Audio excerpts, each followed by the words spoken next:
theft of indigenous land.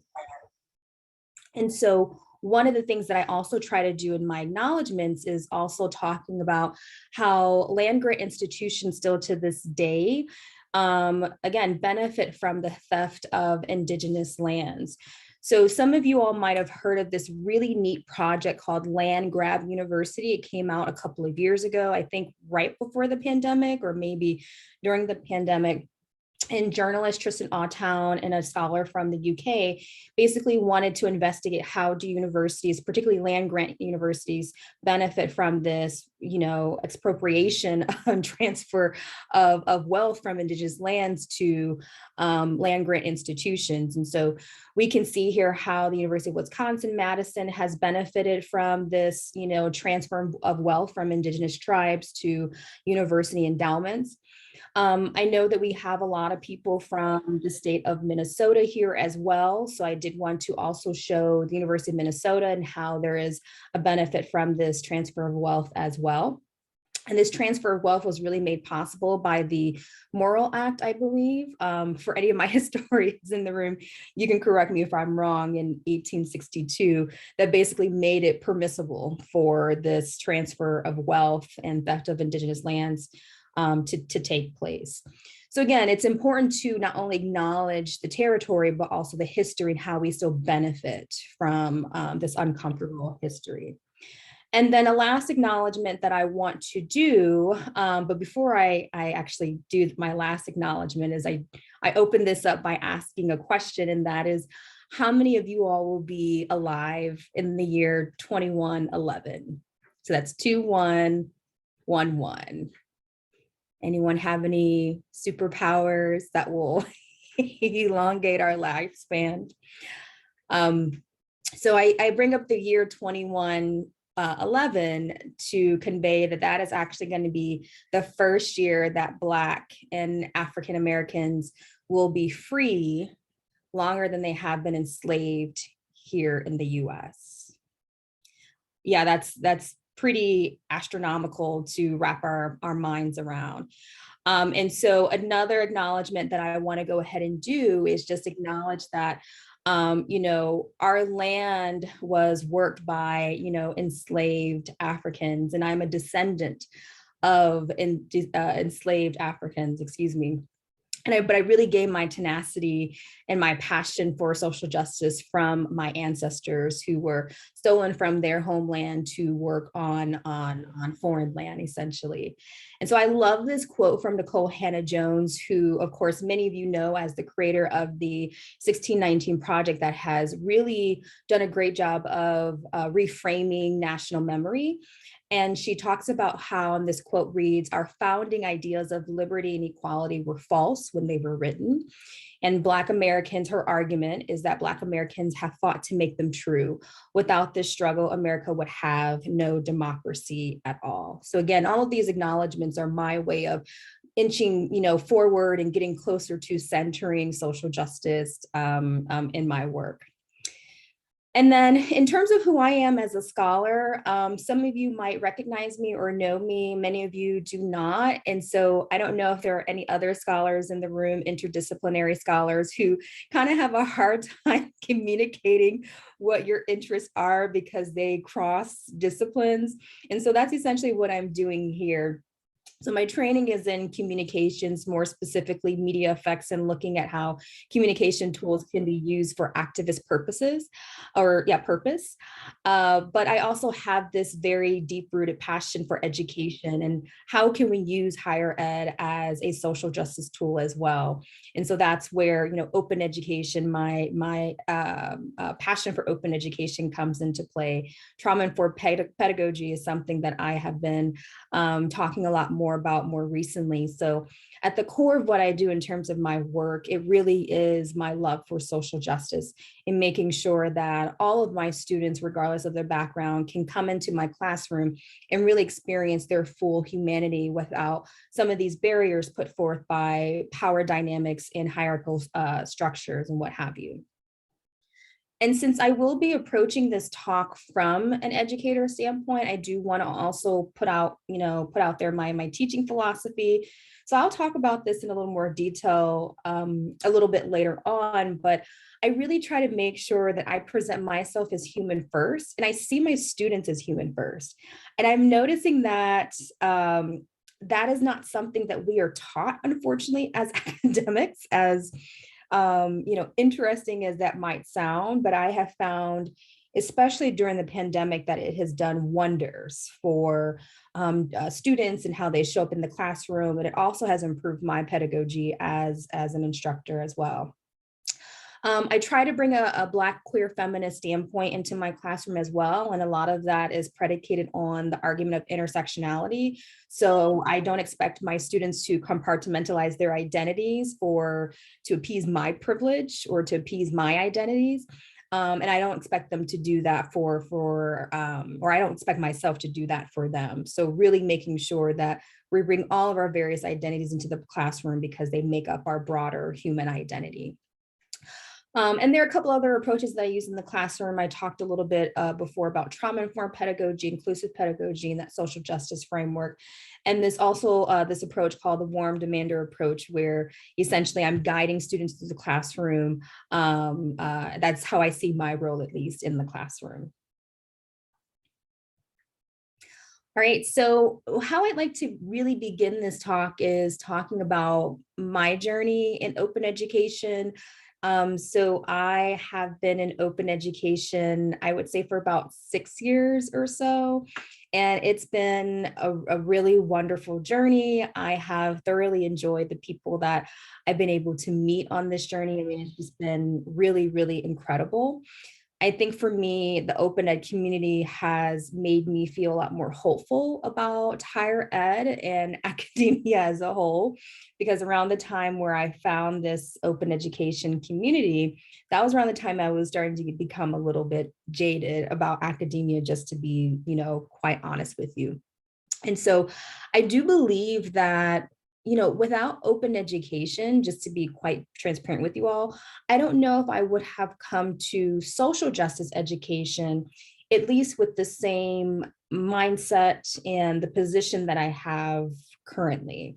And that's why I have the terms that you see there on these slides, like kind of going, side by side. And that's how I imagine open education and social justice working hand in hand. I do, however, see open education as a tool to achieve social justice outcomes. Open education is not the end all be all, if you will. So yeah, I came into this space as faculty, really wanting to make sure that my materials, that I could create a material that was affordable and inclusive for my students, but especially those students who were coming from the most marginalized backgrounds.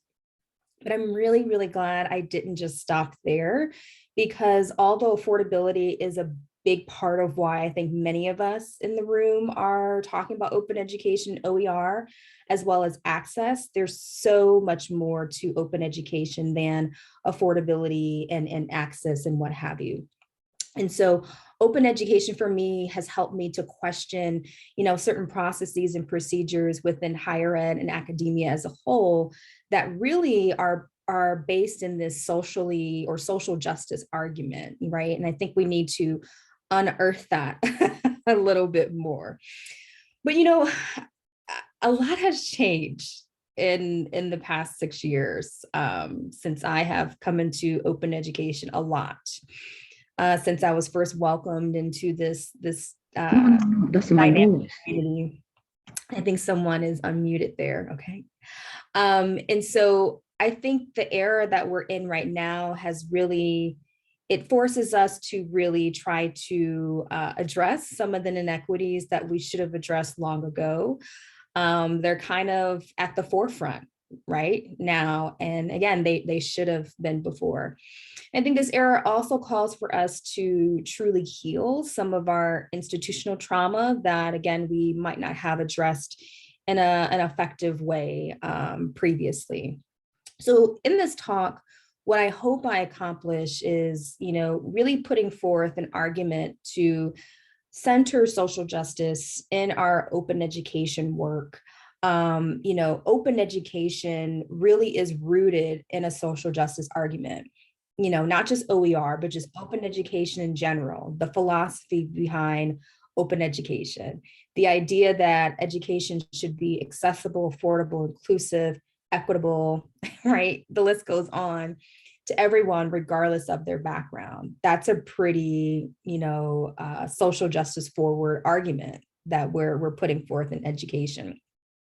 So I argue that open education, OER, probably plays an even more important role now than what it previously has, because of some of the other issues that we're dealing with in higher ed as it relates to equity and inclusion and social justice more broadly.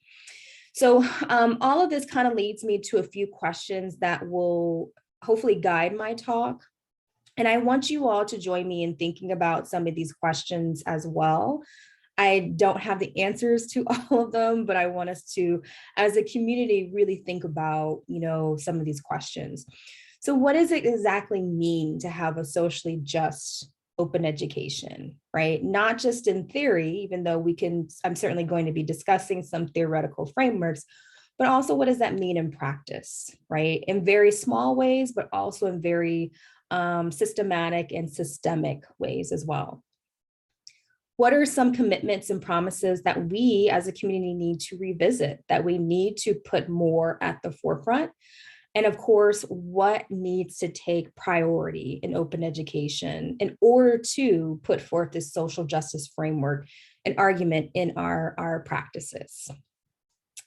So, as we kind of consider some of these questions, I do want to also put forth the argument of why exactly we should center social justice in our practices.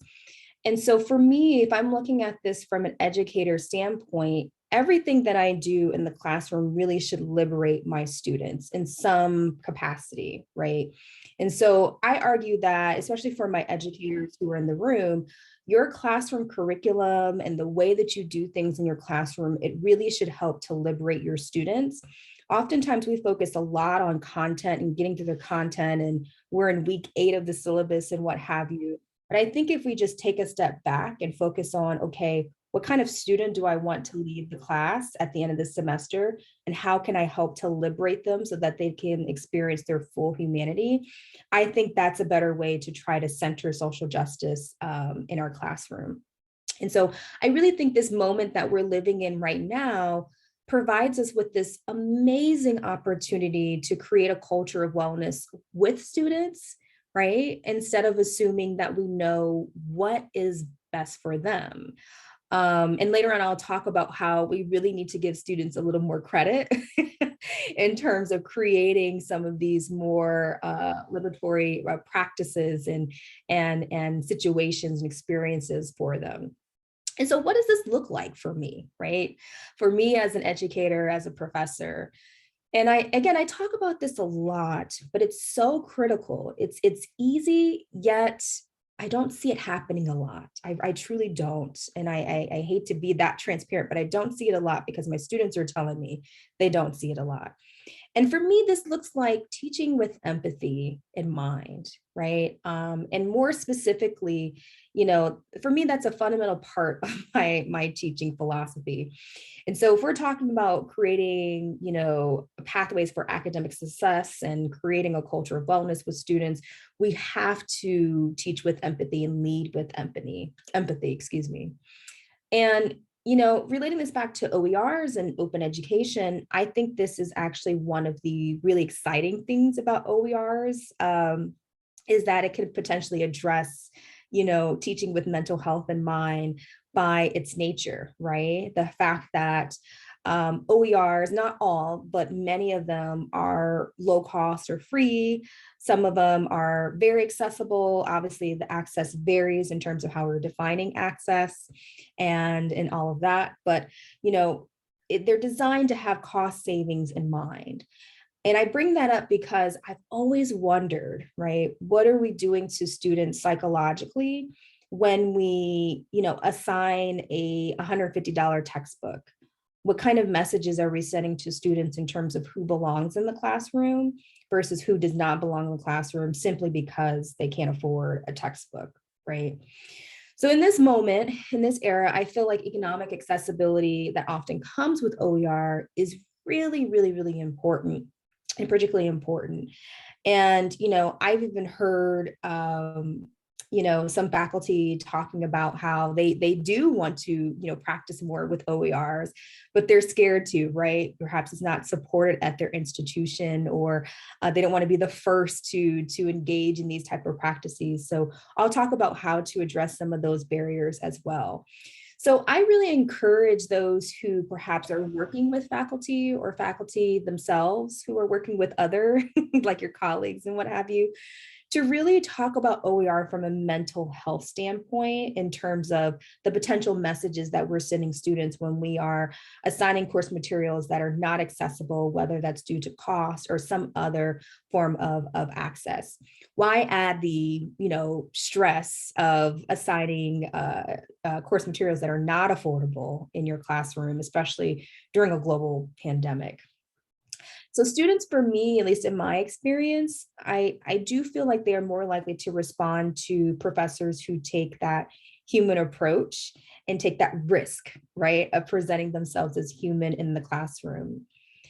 I do think that that is one way that we can inch forward, or closer, excuse me, to a more socially just classroom, right? What does that look like? Well, it looks like, presenting your full self in the classroom. And again, there are barriers to that I'll address as well, depending upon one's identity. Some people are not given the power or the space to bring their full self into the classroom. And again, when we're talking about this from a social justice standpoint, that's what we have to look like in terms of who has the power to actually show up in that capacity. But anyway, so I think students are really yearning for that human first approach in our courses, in our classrooms. So I really encourage the faculty in particular who are listening to kind of keep that in mind as we're engaging with our students. Of course, we have to get through the content and all that good stuff, but I always tell people, content later, students first, right? We're teaching students, not content. I say that very often in a lot of my presentations because, radical empathy is what should come first.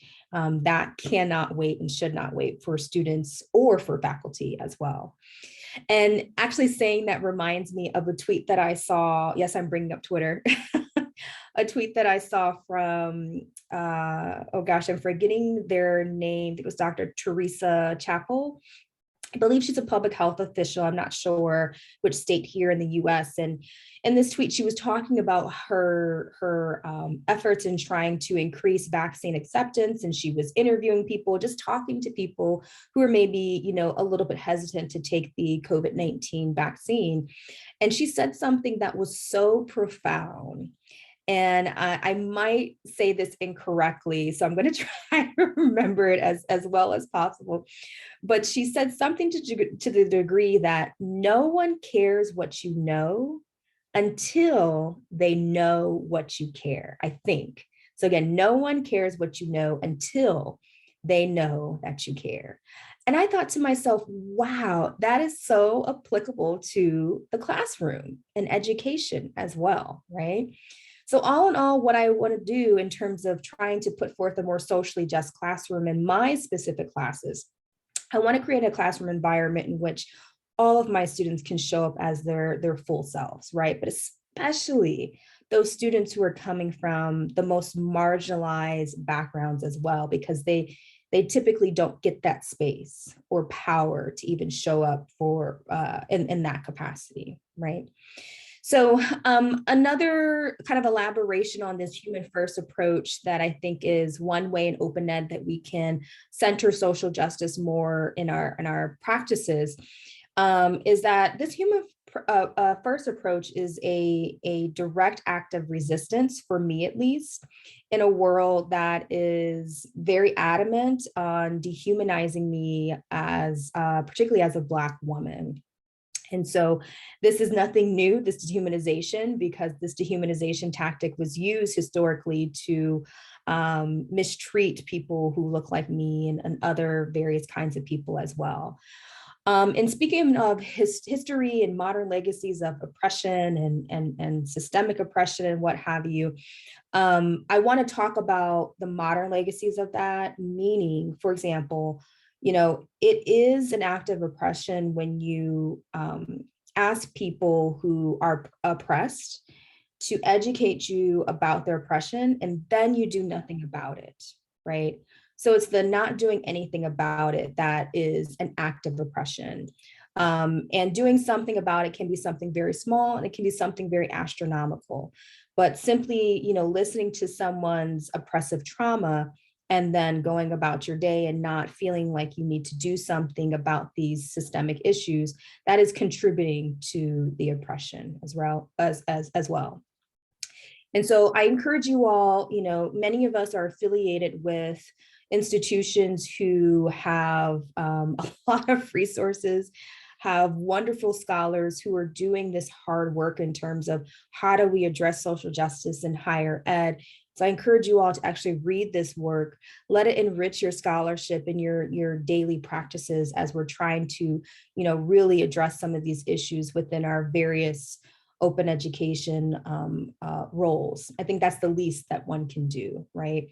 But for people like me who are coming from particularly marginalized backgrounds, engaging in activism is surviving, right? So I'm thinking of a scholar, Stephen Quay, who talks about survival activism, right? And so keeping that as mind as well, that for some people, this is optional, but for people like me, this is the way that in which I survive institutions like higher ed. So all in all, if you take someone's humanity seriously, there will be some form of action behind this.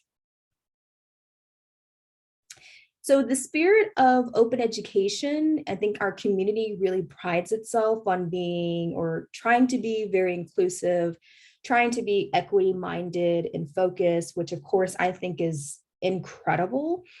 But like any other, movement or discipline, there are some issues that perhaps we're not aware of because of our privilege that we all have in some shape or form, right?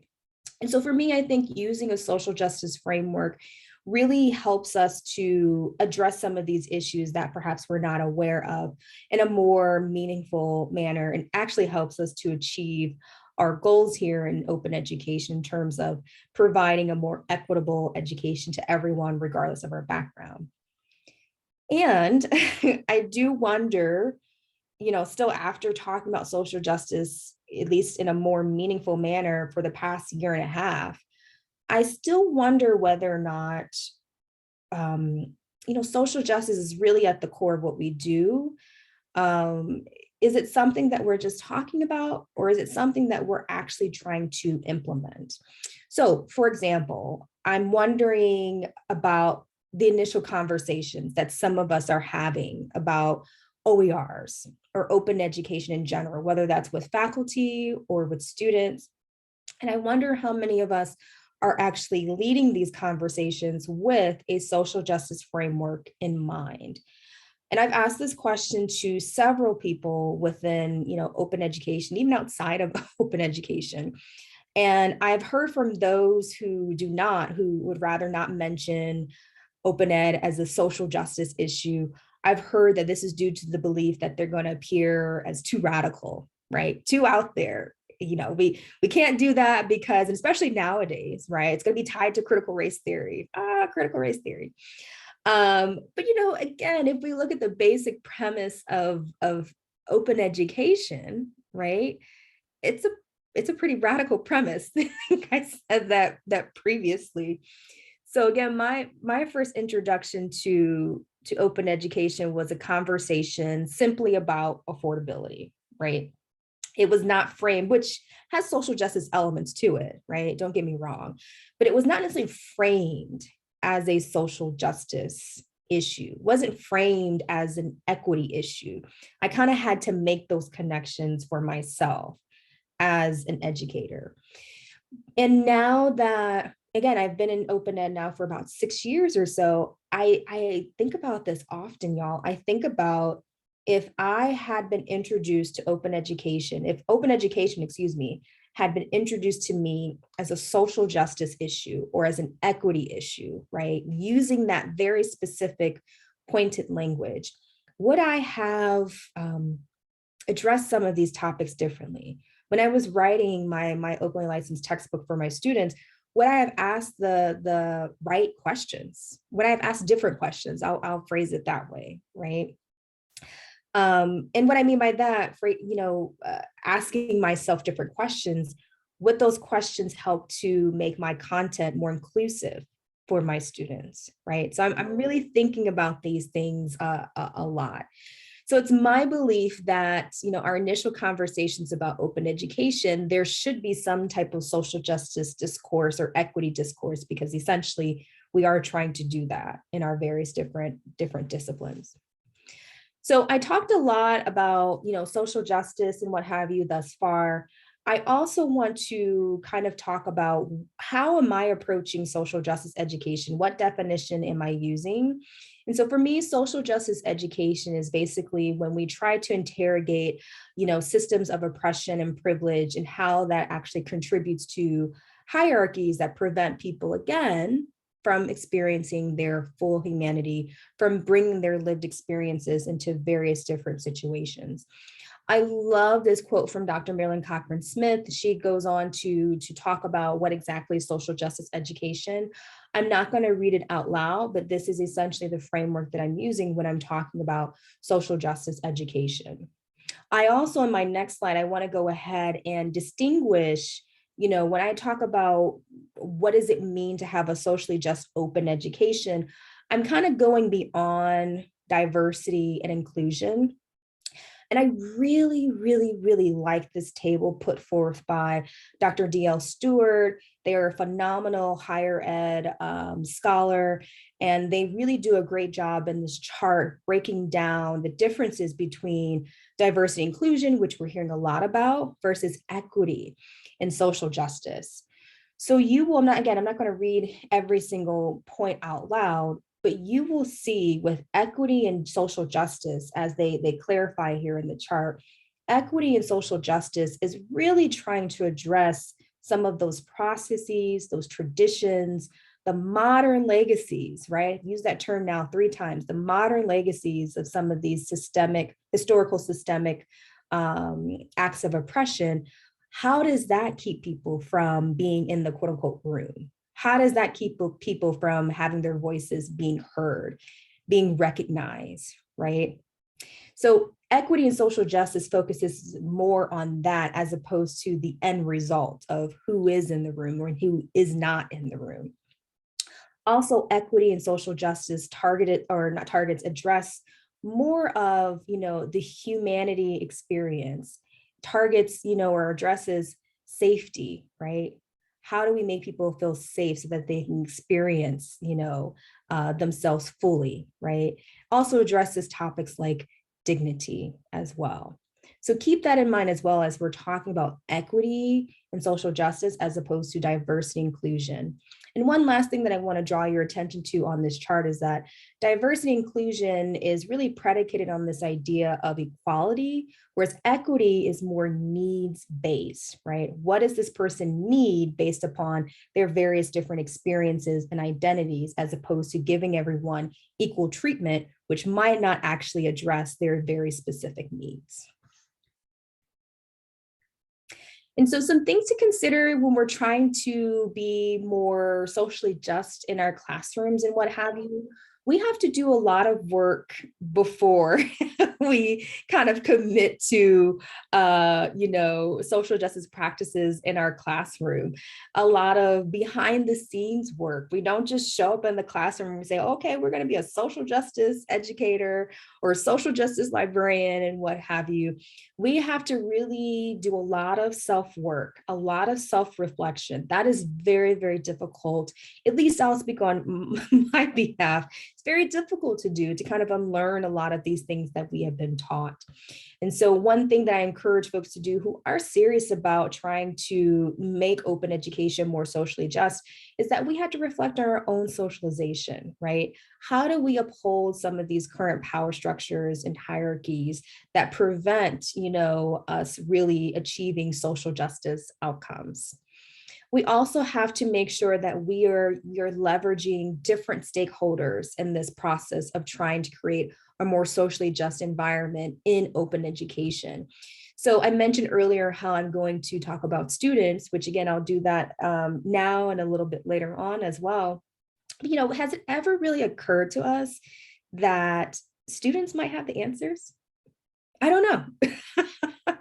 Like, really, have we really actually sat down and thought, the students might actually know a little bit more about this or know just as much about this? So that's what I mean by co-creation and tapping into students, wealth or knowledge wealth, excuse me, using them as well, or inviting them into this process as well in terms of creating a more socially just classroom. Recognizing that this social justice labor is not just for those who are part of marginalized backgrounds or minoritized groups as well, that this is labor that we all need to participate in some capacity, in some shape or form. And then recognizing that this work is hard work, and what a scholar that I admire so much, Maya Hay, talks about how this is double work, right? So having to work in the system that you're also trying to interrogate, but also having to get accreditation and credentials from these same institutions, right? That's double work. And so another question that I have for you all is to really think about, what is open education without a social justice approach? And I actually am going to pause there so that you can think about that for just a few seconds, just for 5 seconds.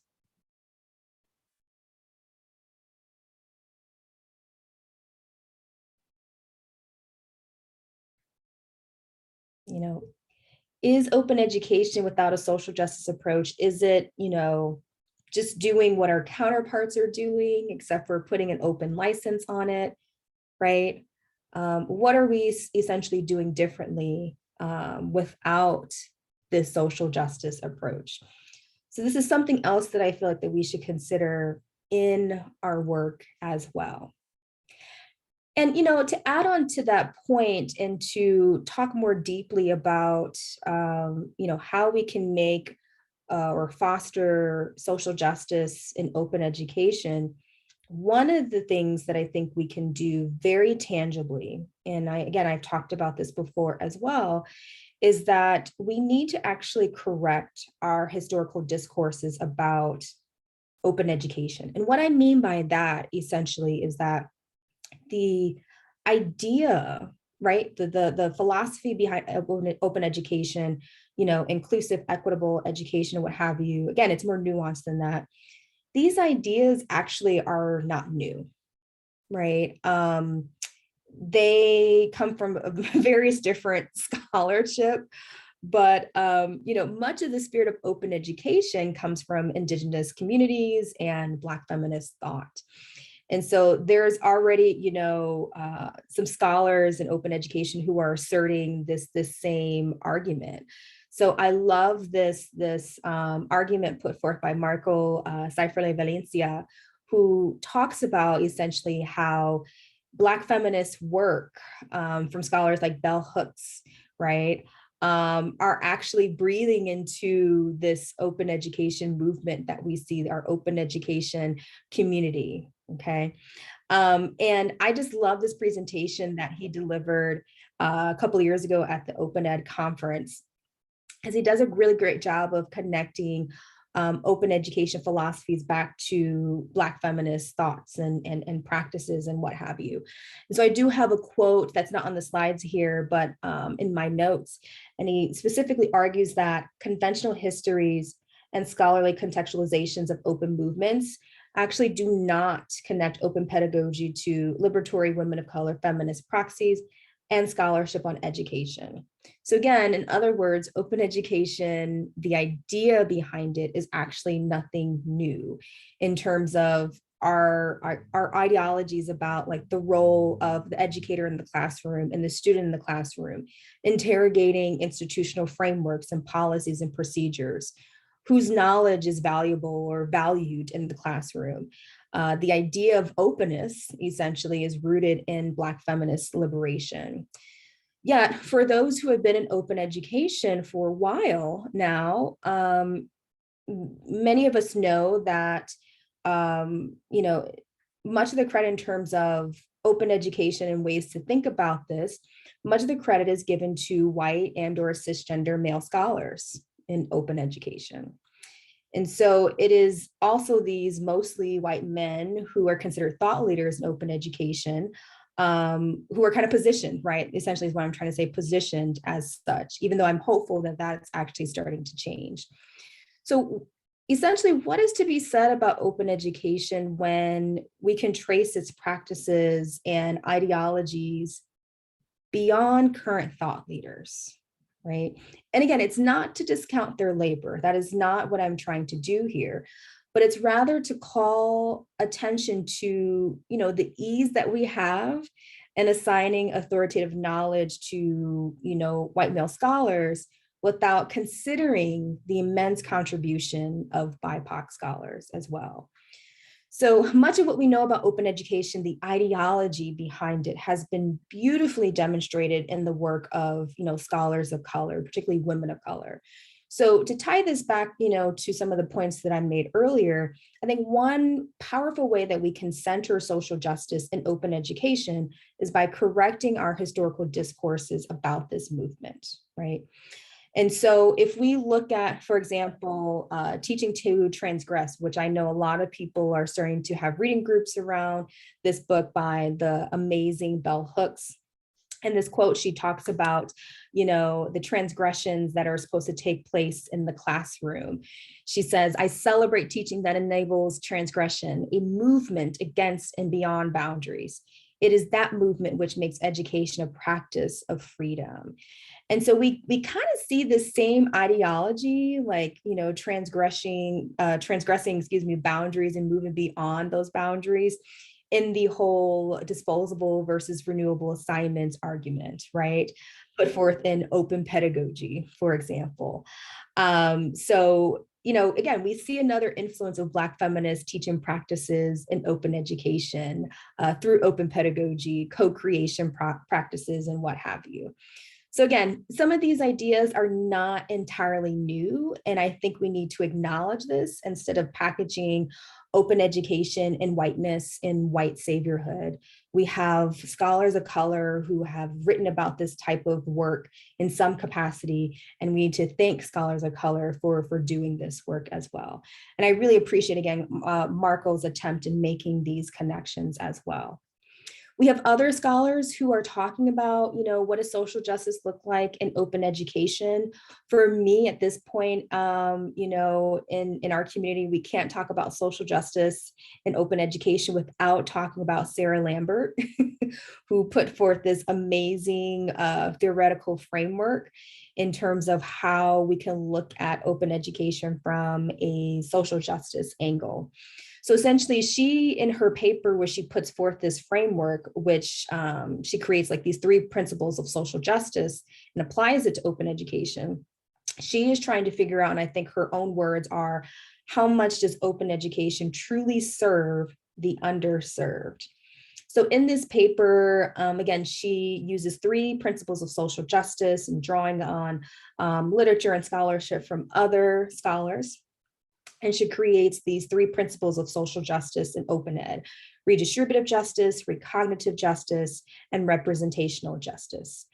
And I really like how, Sarah Lambert interrogates the challenges of defining something as open, right? If we are charged to do this from a social justice angle. So in her paper, and I do have a direct quote here that I want to go ahead and read, she's asking, how open is the textbook for marginalized learners if Indigenous, Hispanic learners of color and learners of color are invisible inside the textbook and perhaps invisible in the whole curriculum? The editing of such a textbook to include images and cases featuring more diverse communities, businesses, and people will be an act of recognitive justice. But what if the textbook features people of color, but does not value their perspectives, knowledges, or histories? What if the textbook takes a white colonial view of Black lives, for example, if Black stories are told solely by white voices? The development or selection of a new version of a textbook, or perhaps a new resource altogether, written by people of color where they are free to represent their own views, histories, and knowledges would be an act of representational justice. So again, as you can see here, in open education conversations, we tend to focus a great deal on redistributive justice, right? Affordability, things of that sort. And there's nothing wrong with redistributive justice, but we can also need to delve into how can we in our work achieve recognitive justice and representational justice as well. So for me, focusing on, recognitive and representational justice helps to acknowledge, especially for students, that their lived experiences, their cultures, their values, the way in which they come to the knowledge creation process is just as valuable, right? And this can have particularly powerful effects on those students who are coming from, marginalized backgrounds where their knowledge is consistently and constantly devalued in our society. It's really disappointing for students to not see their histories, to not see their heritage reflected in the curriculum, and all students at the end of the day are negatively affected by this when we're only focusing on one vantage point or one lens here. We can't, I'm kind of going on a rant here, but we can't tout diversity in lived experiences, right? And numbers at universities when, we're not really actually taking the time to affirm students and their lived experience in the curriculum, for example. We really need to put a halt to DEI theater and theatrics and what have you. So now that we can, connect our history to a larger Black feminist discourse and other scholars, we know that there's a social justice framework out there. What does social justice and open ed actually look like? Well, it looks like a lot of different things. It truly does. These are just some of the things that I've mentioned here on the slides, but this is not an exhaustive list. So scholars from all kinds of backgrounds, but particularly scholars from marginalized backgrounds, their work is actually valued and represented because we have a evaluation, of various different knowledge creation processes. We're also interrogating the power dynamics between educators and students when we're trying to use a more socially just framework in open education. I've already talked about the third point. So skipping forward to the second to last point, this is something that I'm thinking about a lot. How can we in the global North make sure that we are not constantly assuming this authoritative position in terms of constantly writing for the global South when it comes to openly licensed materials as well? And again, talking about equity, right? In terms of social justice and open ed, what does that actually look like? Making sure that we have equitable distribution of resources in order for someone to actually experience their full humanity in the classroom. So again, this is not an exhaustive list, but these are just some things to consider as we're trying to get more socially just in open ed. So I want to go ahead and highlight some of the work that scholars of color are already doing in terms of social justice in open education. So I love this textbook from Drs. Gloria Snively and Lorna Williams out of Canada. They created an open textbook bringing essentially Indigenous science into the fold with Western science. And I like this because we make like a lot of assumptions that Western science is the premier science or the safest, most reliable. Yet if we look at the healthcare experiences of BIPOC individuals, it tells a very different story, but that's another presentation. So this quote from the authors of this textbook, they say, in light of putting forth their social justice argument, they say, when we braid Indigenous science with Western science, we acknowledge that both ways of knowing are legitimate forms of knowledge. So for me, this is socially just open education in terms of what it could look like. And then other ways that we can put this into action that has something to do with open education, and some of this does not have to do with open education at all. So for my educators in the room, making sure that, that first kind of like touch point that we have with students is oftentimes our syllabi, right? So making sure that we have inclusive language in our syllabi, avoiding, very jarring language like, I'm trying to think of something off the top of my head. Oh yes, the syllabus is a contract, right? Many of us have been told as faculty that we should tell students that the syllabus is a contract. Well, I've kind of changed that language when I talk about my syllabi, and I say this is a community agreement. And students feel actually more included into this process instead of me making policies and procedures for them. And speaking of creating policies and procedures in the classroom, one of the things that I've been doing since the beginning of the semester is that I have been co-creating policies and assignments with my students. I let my students create their own attendance policy, and it has been a completely different experience. I have had students attend classes, even in spite of them creating their own attendance policy, and actually attend class at higher rates than they did pre-pandemic when I had created their attendance policy. So it's little things like that, right? In terms of how we can put it into action. And so moving on, because I want to make sure that we do have time for questions, because I'm noticing that I'm running a little low on time. I also want us to consider, as we're talking about, or as I'm putting forth this argument of social justice in open education and how we can do this, I also want to make sure that we position open as a choice, right? And there are some conditions in which open might not be culturally appropriate. So I know I keep talking about the 2020 Open Ed conference that some of you might have actually attended a couple years ago, but one of the keynotes at the time, Jessie Lawyer, who's a librarian out of Canada, she really delivered this thought-provoking keynote about, how sometimes in open education, we miss cultural considerations and context in which there are some things that are not culturally appropriate to be open or shouldn't be open, essentially. So for example, Jessie talks about how open access and Indigenous thought and assertions about information can emerge from, and in her words, the same impulse, right? The idea that something is being held from us. But there are some important differences to consider. So open access argues, open is unlimited to everyone, whereas Indigenous thought argues that open is for those who are the rightful authors and, inheritors of this information.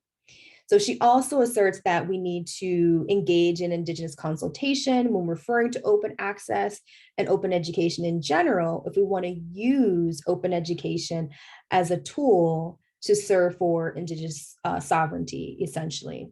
And her argument is to let Indigenous people decide what happens to their information.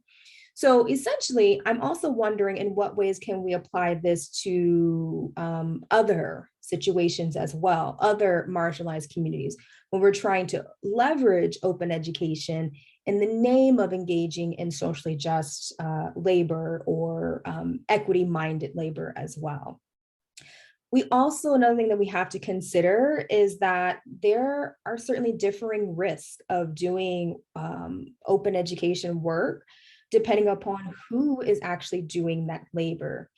So particularly scholars of color who are often charged to do anti-racism work with their students or study social justice are at a particular risk. So there's an increasing amount of faculty members of color who are aggressively attacked for simply doing their work, right? Calling out the very systems that breed inequality and discrimination. I have been, I'm not new to that type of treatment as well as a scholar of color. I have received feedback on some of my student evaluations that I am engaging in liberal indoctrinations and what have you. But it's so interesting, to hear those type of comments about anti-racism work and social justice work, that it's liberal indoctrination. Politics is at the core of many educational decisions in this country, whether we acknowledge that or not. It is centered, someone's politics essentially is centered in this process in some capacity, okay? So there has to be more institutional support and infrastructure for those who are trying to do this work and openly license this work, but particularly scholars of color who are at a very, who are very vulnerable populations and are at a particular risk as well, And so for me, not providing that protection is, an act of negligence and devaluing this scholarship.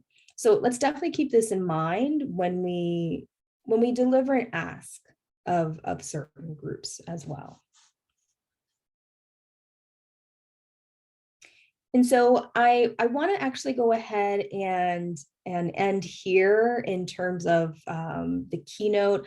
I'm really looking forward to some of your questions, but how I want to end this is just to remind us all that our commitment in open education is even more important now than it has been, in my opinion, at least before. We definitely can't buy into the idea that this type of labor should, wait, or it needs to wait so that it's at a better time, what have you. It needs to happen now. And for those who are still thinking about, okay, again, this commitment to social justice and open education, for me, it is just that it's a commitment. It's a career-long commitment to this process. And I also quote this a lot in some of my talks from Dr. Michelle Alexander. I watched her talk last year, and she got the question of, well, when we're talking about social justice labor in higher ed, well, when can we know whether or not we've accomplished something, right? When can we check some things? And she said, social justice is not a marker, right? It's a process, right? So this is something that we have to be committed to throughout the duration of our tenure, right? And so with that, I want to go ahead and end today's talk. Thank you so much for listening to me this morning. And yeah, I see there are a few things in the chat, but I'm not sure. Let's see here. Oh, thank you so much, Rachel, for putting that in the chat. And yes, Rebecca, I will certainly put a copy of the slides as well. Great. I'll go ahead and stop sharing my screen.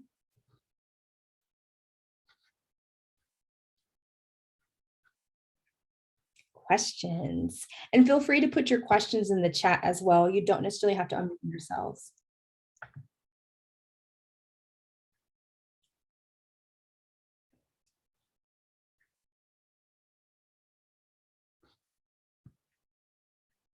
And it's okay if there are no questions. While people are pondering, I'm going to see if I can put my slides in the chat here.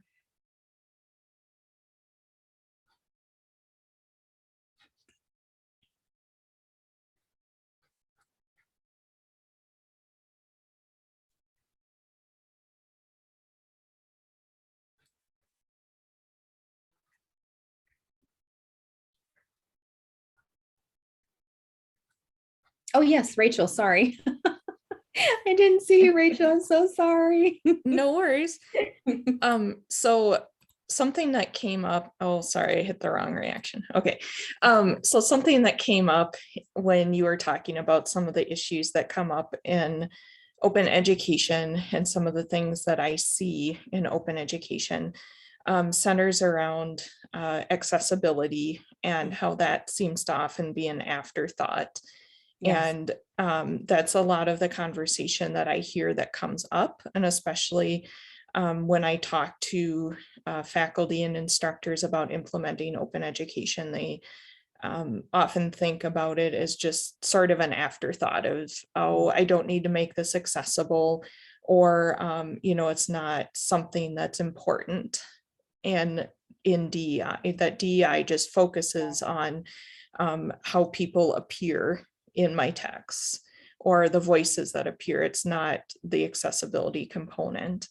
But I think that that's a really crucial point or part of the whole process. And it's something that on my campus, our Disability Resource Center has been a huge OER advocate, because OER can be made accessible without the copyright restrictions on it. Right. that traditional textbooks do have. And it's something that faculty aren't often aware of. So it's been a huge talking point for us. But yeah, I really appreciate, how you kind of parse out all the different points of around inclusion, because there are so many different pieces to inclusion that I think a lot of people don't really consider and think about, either when they're selecting kind of traditional textbooks or when they're selecting OER. And I think it's so important for all of that to be considered throughout the textbook selection process. For sure.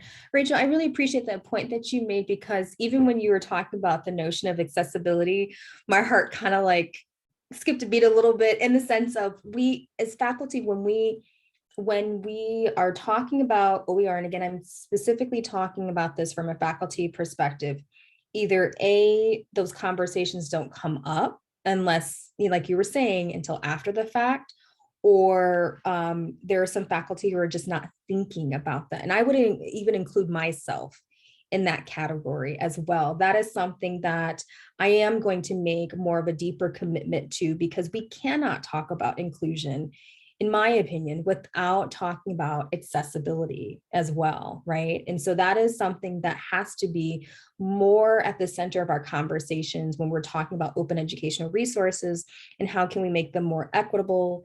We also need to be more intentional about what exactly are we talking about in terms of accessibility as well, because I'm noticing that there are various different perspectives on how we should approach accessibility, and how we should define accessibility even within the open education community. So I really appreciate that point, in terms of, we cannot talk about equity and inclusion and social justice without talking about accessibility as well. So again, I really appreciate that. Other questions, and I'm going to see if I can, for some reason, my link is not working to my slides. So I'm going to see if I can drop a PDF in the chat, because I really want you all to have the slides here.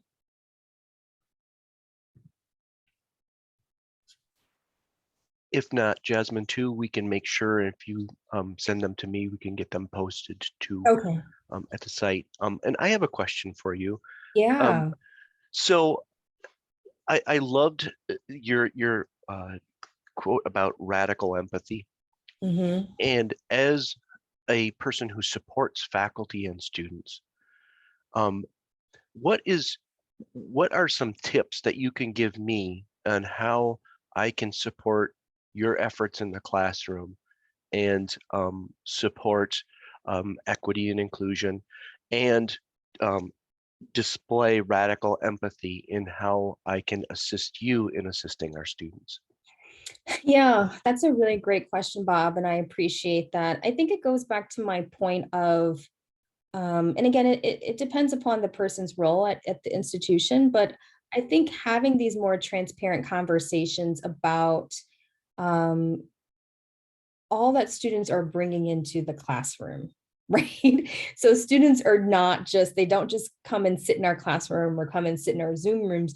They're bringing a lot of this trauma into the classroom as well. And so that's what I talk about, like when we say like equity versus equality, equity is more needs focused, right?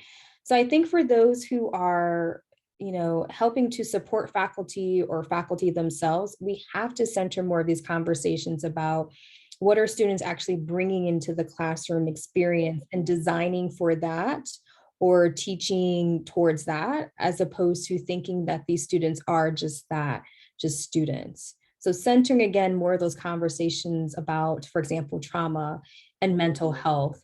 I think that is a very tangible way that we can support faculty in leading with radical empathy. And that, again, that does so much for our students. And I'm very new to this, to be quite honest with you. I was not always a scholar or a professor who was, preaching radical empathy. It wasn't that I didn't care about my students. That's just not how I was socialized as a scholar. It took a global pandemic for me to realize that I have to lead with radical empathy. That is the best way, at least in my experience, my students are able to succeed in my specific classroom. And so, yeah, I would just say really making sure that faculty are having these conversations or having those conversations with faculty would help in that effort. I'm not sure if that quite answers your question, but I think that's the most tangible thing that we can do, at least at this very moment. And we can talk about, of course, systemic things that we can do as well. But oftentimes I feel like when we talk about some of the systemic issues, while they are important and we do need to have systemic solutions to systemic issues, we also need to couple that with tangible, things that we all can do in our respective roles as well. And then Anita asked, thanks for your presentation. For younger scholars, especially how OERs are weighed in terms of publication credit for promotion is important. Do you know of approaches for advocating that they be weighed appropriately? Anita, that is a really great question. I think that's something that many of us are still thinking about. I know there are some folks at various different institutions that are trying to figure out how exactly can we account for, OERs and tenure and promotion. And what I'd like to do, if you can maybe direct message that your email to me, I can send you some of those resources as well. It's a great question.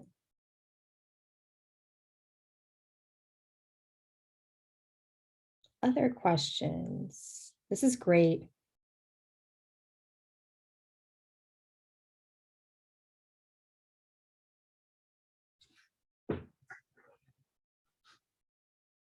Thank you, Anita.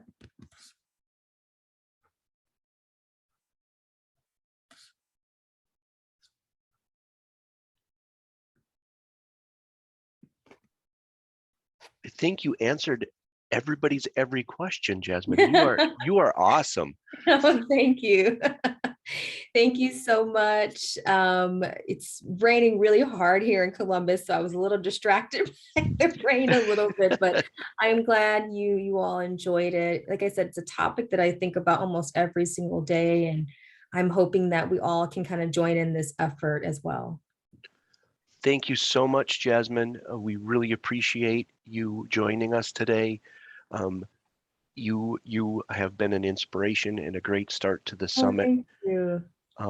Thank you very much, and we'll be back in touch very shortly. Everyone, please remember there's a full list of events for today, tomorrow, and on Thursday. Please enjoy the summit and just join me in thanking Jasmine for a wonderful presentation. Thank you very much. Thank you all. Take care.